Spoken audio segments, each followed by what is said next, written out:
If y'all want to take your chocolate chip cookies to the next level, Cowboy Cookies are the answer. First Lady Laura Bush is responsible for this famous cookies skyrocket into fame, and it is loaded with as many yummy ingredients as you can cram into one cookie.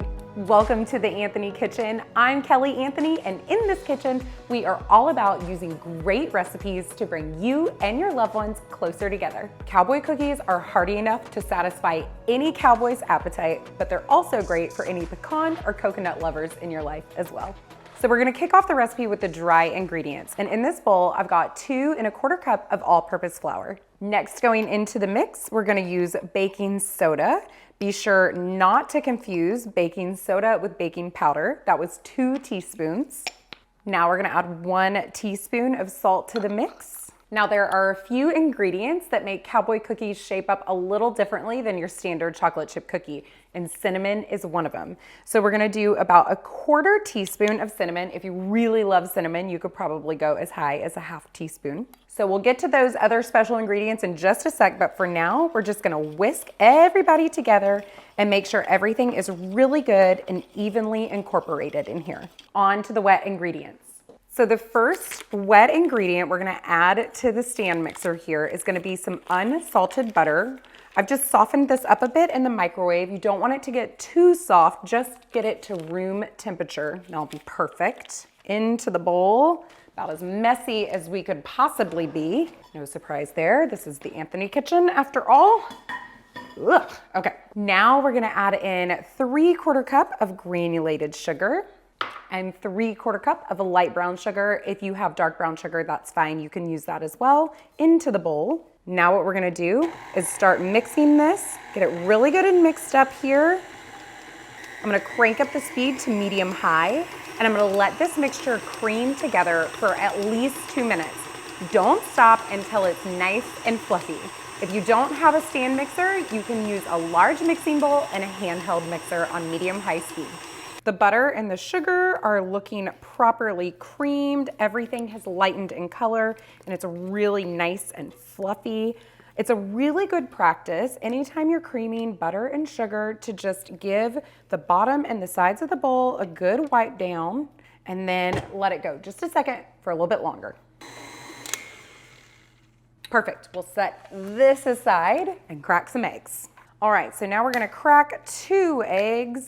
I usually crack my eggs into a separate bowl just in case. It's definitely easier to fish out shells this way.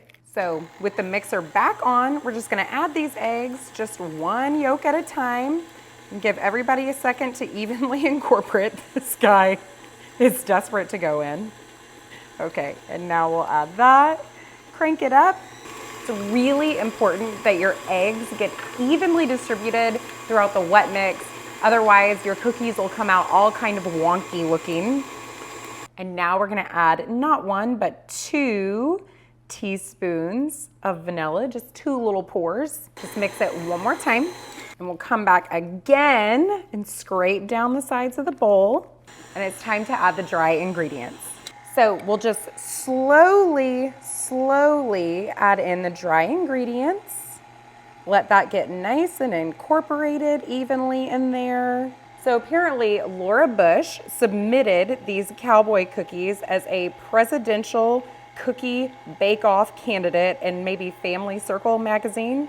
She lost to Hilary Clinton, but I think we all know who the real winner is here. It's us, because we're making Cowboy cookies. So here's where all that hearty comes in. You've got semi-sweet chocolate chips, no surprise there. Then we're gonna bring in some old-fashioned oats, some unsweetened coconut, and we're also gonna add in some chopped pecans.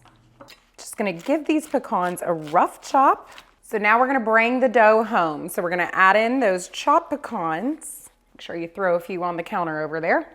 Those semi-sweet chocolate chips. Y'all do not have to worry about measurements. As always, I will link to the recipe in the description below.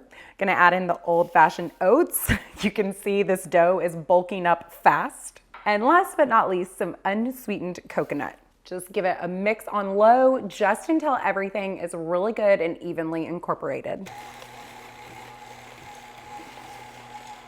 The dough is all finished. We're just gonna get it onto a cookie sheet now.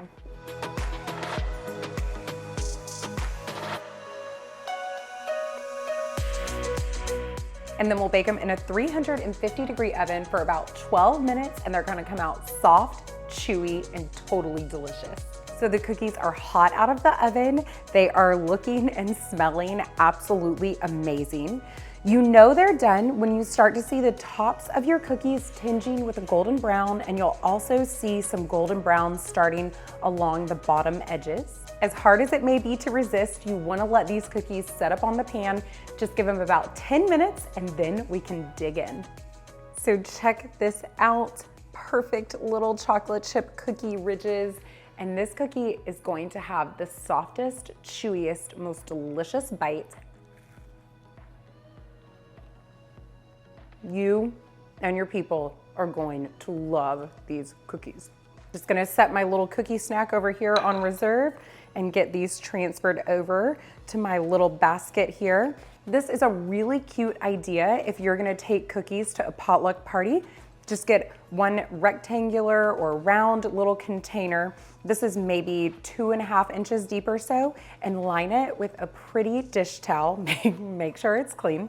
And this is such a great way to carry in your cookies to a potluck party or wrap it up in cellophane and give it as a gift.